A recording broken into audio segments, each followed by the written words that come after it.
ओम शांति।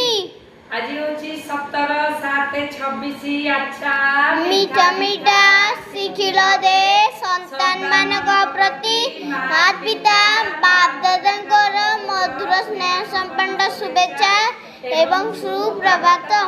आत्मिक पितांकर आत्मिक प्रियंकर मानक नमस्ते।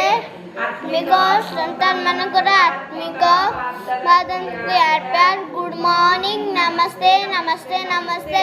धारण पाई मुख्य सारांश नंबर 1 कर्मातीत अवस्था को प्राप्त करिबा पाई एही कर्मेंद्रिय मानक द्वारा कोनोसी भी भूल करिबार नाही। पवित्र करिबा सहित रहिबा सहित यादर यात्रा रे मजबूत होइबा को पड़े।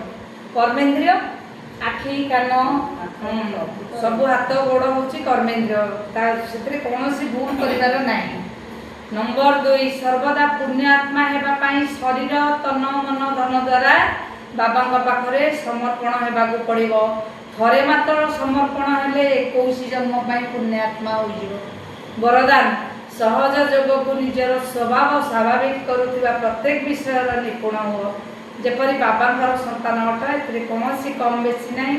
सेहीपरि निरंतर सहयोगी एवं सहयोगी होई रहिबार स्थितिर एबे काम कमी समाप्त हो जिबा दरकार।